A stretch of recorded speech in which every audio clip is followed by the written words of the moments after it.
In the heart of Washington state, where the Green River flows serenely beneath dense cedar trees, Gore Alfred Ridgway was born on February 7, 1949. He was the fourth of 7 children in a modest family on the outskirts of Seattle. He was silent most of the time, but when suddenly called upon to speak, he would sometimes stammer out short sentences. He preferred helping his teacher carry books or arrange the blackboard to playing with other children. Later, when he graduated from high school and worked in local factories, his shyness and lack of self-confidence remained constant, and he searched for any way to make himself acceptable among his peers. But, gradually, this marked the beginning of a darker phase. A minor dispute over price arose, and soon their dreams led them to a quiet spot under a crumbling bridge on the riverbank. There, he killed her with a single blow and dumped her body in the murky waters. Each time, Ridgway chose his victims from among the street workers, who were described as weak and negotiable. He took care to keep their bodies off the path of the thieves, choosing deserted locations in the woods and along the Green River itself. They exchanged notes about the proximity of the crime scene to the water and the suspiciously similar condition of the victims. Yet the investigation continued to drag on for days, as the disappearances were attributed to voluntary escape or personal dispute. He dug a narrow hole and placed the remains of a previously hidden body in it. After covering it with a thin layer of dirt, he returned home as if nothing had happened. The FBI laboratories provided unprecedented analytical capabilities at the time and conducted DNA testing on some of the samples. The first faint clues pointed to a possible lone killer, but evidence was still scant to establish a clear charge. This was the first hole in which the seed of eternal robbery sprouted. No one found any early evidence linking the hole to the crime scene. As the second decade of the series approaches, the audience and the police are left wondering, when will the dark side of the killer be revealed? And where is the crucial evidence that will break the river's silence? Establishment of the Green River Task Force. He withdrew from the city for years, surrendering to a false sense of calm. Investigators used blood samples, microscopic tissue samples, and hair fragments found near crime scenes, providing the first glimpse of a definitive link between evidence and the killer. In 1997, DNA analysis linked 3 crime scenes under the Green River file, strengthening the team's resolve to identify a specific suspect. The police were responsible for collecting all the fragments of evidence, and it would be years before investigators realized the killing spree had exceeded at least 20 victims. Here, suspicions began to emerge that there was a single killer, combining his agility with the skill of concealment. Covert methods were employed, video cameras installed near the stations he frequented, and undercover informants eavesdropped on his phone calls. Ridgway remained somewhat reassured. He didn't resemble any stereotypical street man, but that didn't last long. On a pair of plastic gloves collected by Seattle police detectives in 1984 near one of Ridgway's victims, DNA testing revealed that these signatures matched DNA collected from the 3 newly identified incidents. The gloves were added to the evidence pool, marking the turning point in the Green River file from a cold case to a hot investigation. It formed a special team comprising FBI investigators from Washington, D.C., and specialized workshops specializing in genetic analysis. In January 2001, he signed a cooperation agreement with the prosecution, guaranteeing that the death penalty would not be carried out. He pointed to 8 burial sites lined with thick dirt, where they had recovered bodies, or body parts of previously unidentified victims. Daily searches continued, and King County Sheriff's Office and the Environmental Protection Agency joined in to secure the selected sites and prevent the remains from being eroded. In exchange, he pledged to hand over detailed information about the burial sites and reveal details of the crimes. This waiver represented a complete break with the killer's silence. He now had only the bitter truth to choose as his last resort. Summer 2001 burial sites discovered. The faces of those present were filled with both shock and relief. The justice team finally met its late victims with human warmth and an effort to close the horror case. The courtroom included judges, prosecutors, defense attorneys, and representatives from the FBI and state police. Victim lists were prepared, and each burial site was identified using a legal compass and maps drawn by the investigative team.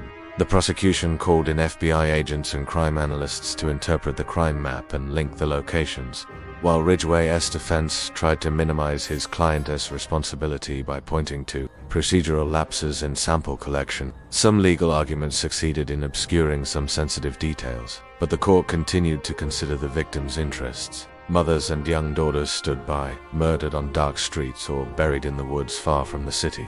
One spoke of her orphan daughter, who had hoped for a stable job away from the dangers of the night, while a brother recounted the details of a brief phone call she never expected would be her last. Their words carried a mixture of anger and sadness, transforming the courtroom into a silent mourning space for lives long lost to the law. Preparations took several months, during which Ridgway's attorneys challenged the hearings with procedural and psychological arguments. After reviewing the evidence and the testimony of experts and survivors, the court announced its sentence: life without parole for 40 counts of murder. Where he was isolated from other inmates, some survivors of the Green River Killer attempted to seek a face-to-face meeting with him, but prison officials refused, citing the protection of potential victims and the reputation of the prison. His story taught us that evil can lurk in the ordinary and everyday, and that silence and procrastination serve perpetrators more than justice. The long path from crimes to arrest, confession, and trial demonstrated the power of the law when armed with science and societal transparency.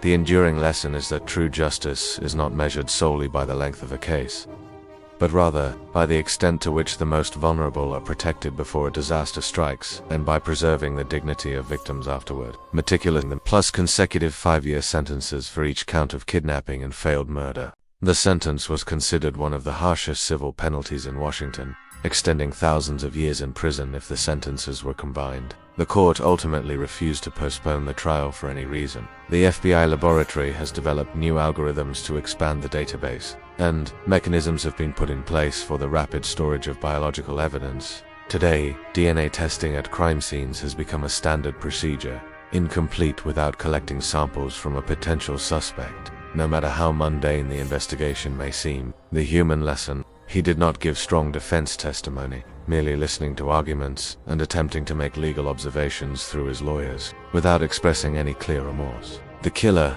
oscillating between grief and cruelty, seemed withdrawn, as if his prolonged killings occupied more of his soul than his space behind bars. But the most important lesson remained: the police don't rest in the face of cold cases. Ridgway community initiatives emerged to educate street workers about their rights and ways to protect themselves. In addition to psychological support and temporary shelter plans for those at risk, Ridgway highlighted the vulnerability of marginalized women, and his trial was a turning point in promoting the rights of sex workers and victims of violence, and collection requiring burial sites to be investigated immediately without delay, and establishing joint units with the FBI based on a unified criminal database. Several states adopted the Green River Task Force model as the basis for establishing anti-serial killer units. Instead, they strengthen their techniques and confront the killer with their final voice, just as Ridgway did when he decided to confess. Setting the legal stage, they asked him to stop for a routine search, then called in the FBI team,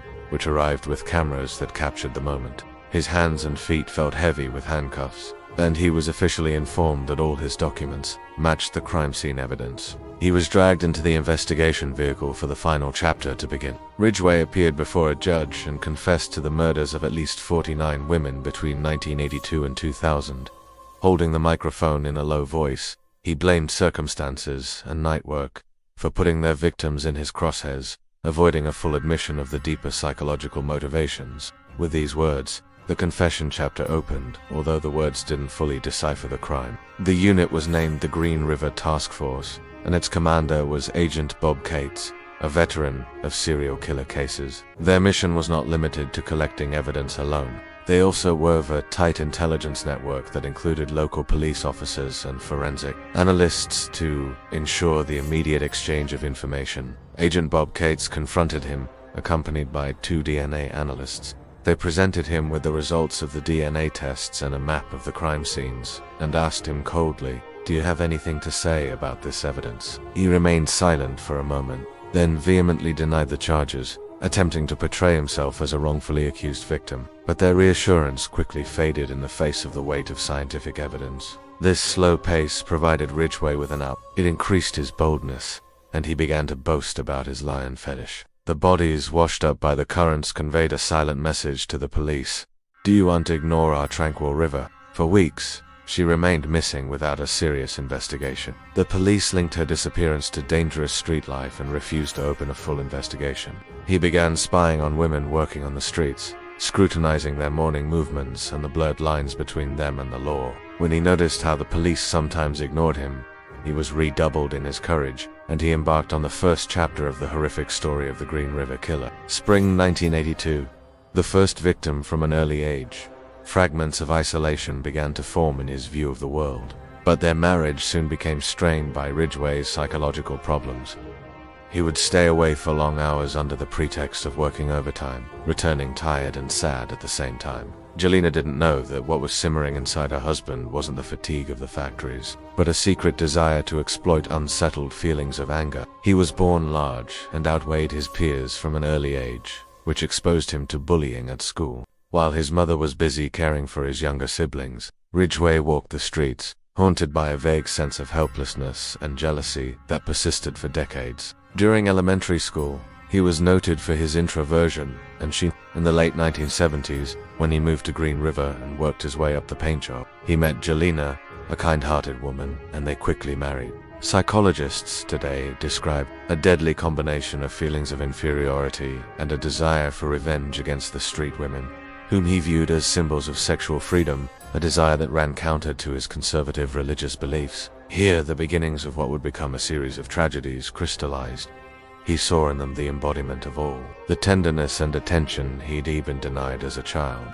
He turned them into a canvas upon which to project his repressed desires, subjecting them to his own merciless law. By 1982, Ridgway had experimented with various methods of suppressing his anger: swearing in the workshops, reading books on punishment and torture, and listening to Sergeant Herman's heavy-tuned recordings. On a tense April night, Ridgway approached a woman named Olima Torres near Mercer Street, amid the city bus. Summer 1983. The scenario repeated as the summer passed. The disappearances became more frequent. A woman here, a woman there. Fall 1985. Concerns rise. Detectives at Seattle police stations began to suspect a pattern of murder. Summer 1986. The first dig. One night, Ridgway went to the bank of the Green River with a small, rented bulldozer. Winter 1988. First scientific indications. The Green River crime file helped the police by collecting scattered samples, clothing fibers, human hair, and traces of blood. Spring 1989. Deadly silence. Ridgway continued to change the murder sites, and the course of action shifted between the suburbs of Seattle and the wooded areas. End of Part 2. The wheel of events came to a halt at a dark crossroads, as the Green River case became heavier and deeper and incomplete evidence. In the winter of 1992, after a decade of sporadic unsolved murders, the Federal Bureau of Investigation decided to officially intervene. The DNA revolution, the mid-1990s, saw significant advances in FBI laboratories' ability to analyze DNA samples. The crucial evidence, traces on gloves. In the summer of 1998, the FBI lab made a surprising discovery: a blood and biologic signature. Surveillance and covert pursuit. Beginning in the fall of 1999, surveillance teams began tracking the movements of Gary Alfred Ridgway using police radar and GPS devices in his car. November 30th, 2000.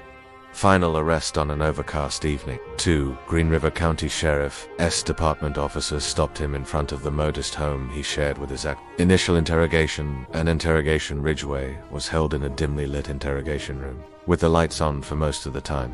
The turning point. Waiving the right to silence after brief legal consultations, Ridgway felt the ocean of secrets was closing in on him and asked to negotiate with prosecutors.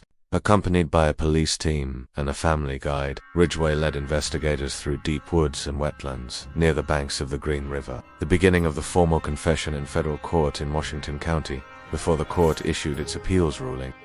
End of Part 3.